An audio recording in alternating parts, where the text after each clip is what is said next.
Hemelinger Spezial.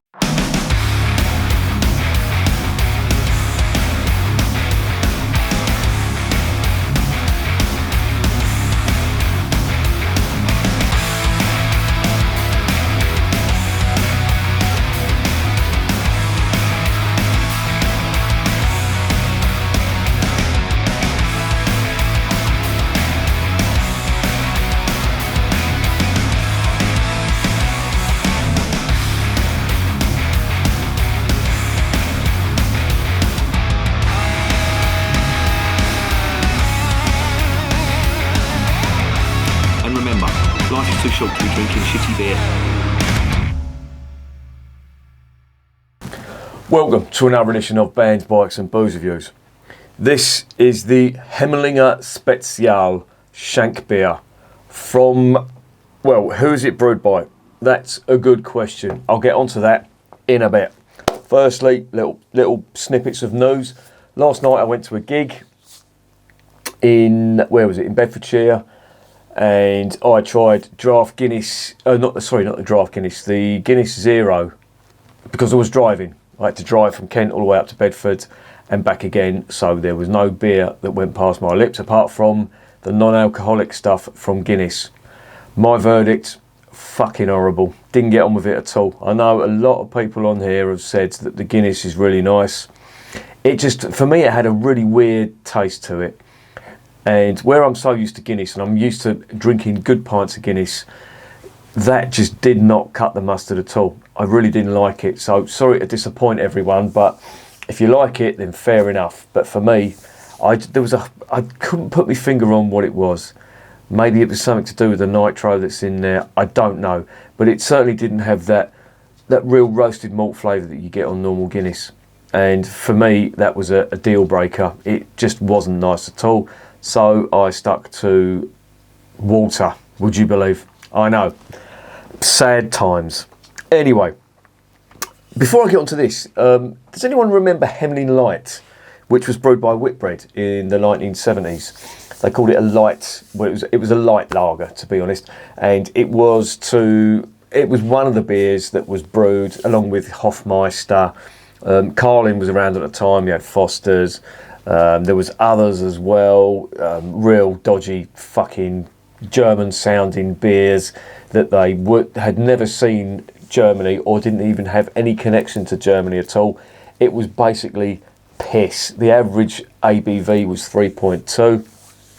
And the reason the brewery started brewing it was because a lot of people started their package holidays over to Spain and stuff like that. And of course over in Spain, all they sell is lager, and people got a taste for lager when they came back here, and the breweries latched onto that.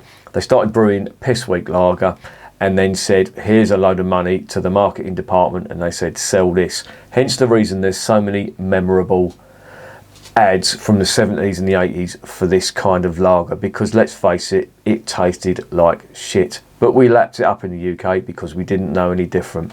But there you go. This has nothing to do with Hemelinger Light. That's why I'm bringing that up. So let's get that out of the way. So let's actually get onto this beer. Hemelinger was a brewery that was actually found in Bremen in North Germany in, I think it was 1878. And they went through various trials and whatnot and were eventually taken over by Beck's, would you believe? Now, Beck's are the biggest brewery in, I would say, North Germany, and certainly in Bremen as well. And they took this lot over for a while. And I think that was in 1985 or something they took them over. And interesting that they were an independent brewery up until then. The war came along. Here comes Uncle Albert. The war came along, and after the war, they were not allowed to brew beer. Unfortunately, they had to brew a drink called, I think it was OHA or something, which was basically a drink that contained whey. You know the whey from milk protein or from milk products. It was whey and sweetener. It sounds fucking disgusting, but that's what they were brewing, or that's what they were only allowed to make until 1948.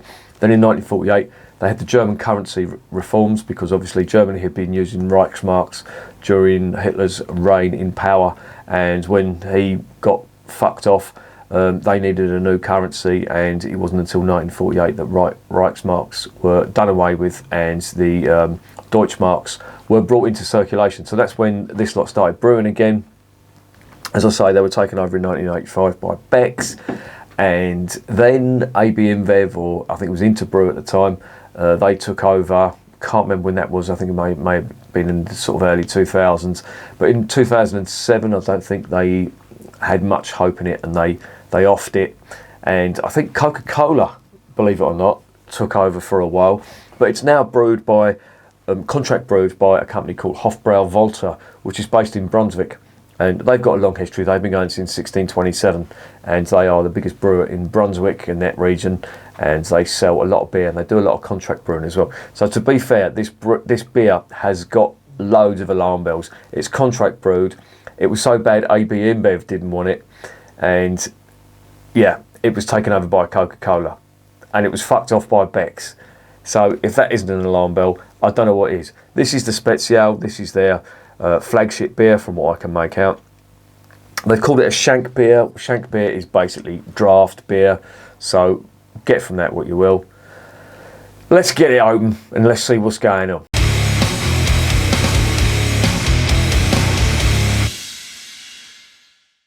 Right, before we get it open, let's just have a quick rundown of what it is. It's 4.7%. I think this is a Helles.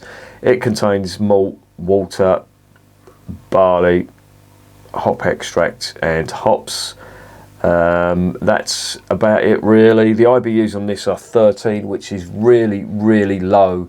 This is a Helles from what I can make out, but the IBUs are 13, which is really, really low. And as I always say with IBUs, if you don't know what IBUs are, it's the International Bittering Units. It determines how bitter a beer is. They all have to be taken, these readings have to be taken in context with the beer. With Helles's, they're usually at the lower end of the scale. Not as low as 13, that's really low for a Helles. 13 I would expect maybe a Weizen, possibly a wheat beer or some kind of novelty beer with a lot of sugar in. Helles's like this are normally around the sort of 18 to 23, 25%. That's kind of reading. IPAs, especially West Coast IPAs, you're looking at 40 IBUs, which are at the other end of the scale for bitterness. But there you go. Anyway, that's all I've got to say on it. It's a 330ml bottle, so there ain't a lot of it. So let's get it open and let's see what's going on.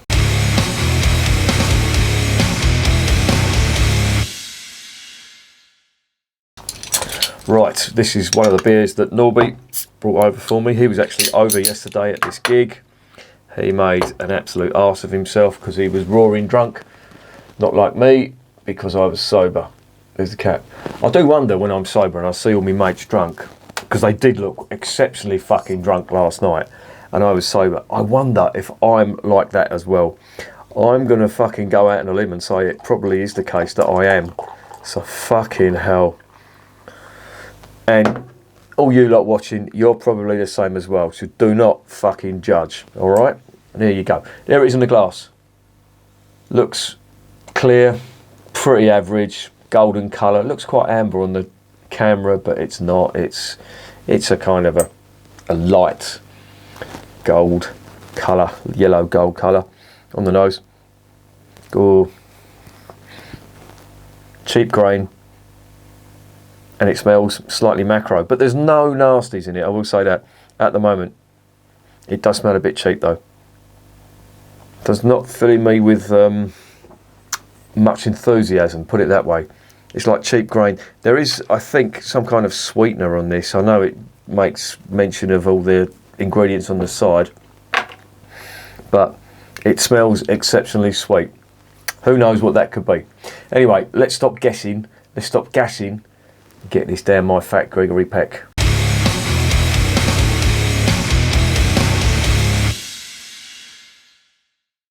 Zum Wohl, as they say in Germany.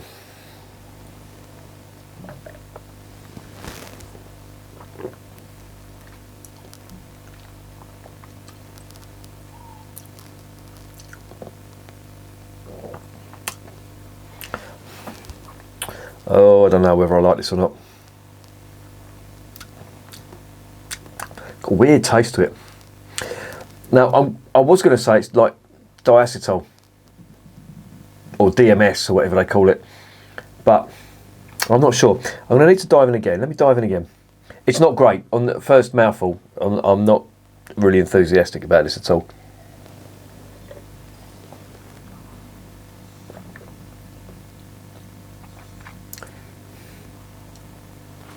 I don't know where they're getting that 13 IBUs from. There's quite a stringency to it on the finish. Oh, it's just...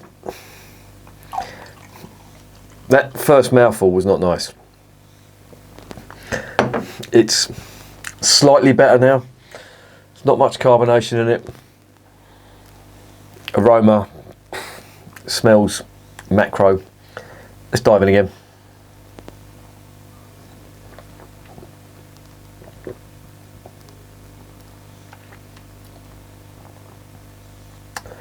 Fuck me, I don't know what they've called it special for, because that is anything but fucking special. That is very, very average, in my opinion. Don't get me wrong, there's no real nasties in it. Apart from that first mouthful, it did taste a little bit funny, but I'm kind of getting used to it on the palate now.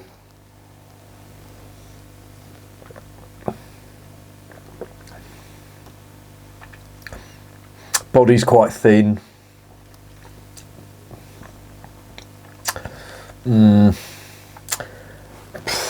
This is cold. It's just literally just come out of the fridge. Room is okay. The weather's not too bad today.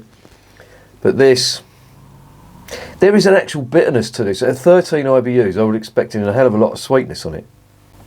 But on the finish, there is, and it's an astringency, and it's not coming from the hops, I don't think.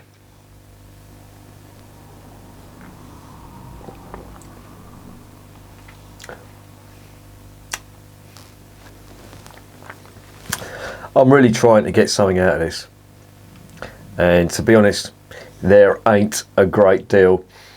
There's no horrible flavours in it, the kind of shit you get from Coors, the macro stuff, the Carlings and all that, but the flavour on this, it's just very, very average. Really isn't doing much for me at all.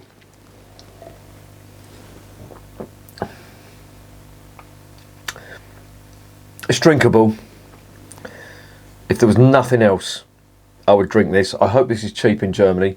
I don't know how much it is, but it would want to be fucking cheap, because if you're going to dish up this kind of stuff, then you can't really charge a premium for it. However, and even, you know, even now, I know they're big contract brewers, but it seems to be the same. I wouldn't say the world over, but certainly with contract brews, they're never really that good. And I think the reason for that is you've got two parties trying to make a profit. You've got the people that have gone in and said, we want this beer brewed under contract, and then you've got the actual brewers. Both need to make a profit, otherwise it isn't viable for either party if they don't. So when that is taken into the equation, corners will be cut, and I think the ingredients on this ain't great. It's just very, very run-of-the-mill average. I think your average lager drinker would lap this up and not bat an eyelid. I'm not going to drink any more, because I really am looking for the diamonds in the dog shit here. There isn't much to go on apart from it's inoffensive, it's drinkable, not much body on it. If you're after flavour, forget it. If you want refreshment, and again, coming back to what I was saying about the 70s beer, that was the big selling point about refreshment. They didn't say flavour, they didn't really say much on the ingredients and all that. It was all the marketing flim-flam, all geared towards refreshment, because they couldn't sell it as a top quality or premium beer, because it quite frankly wasn't. And this isn't either. It may have Spezial written on it. Spezial, of course, means special in German, but it ain't. That is nothing special.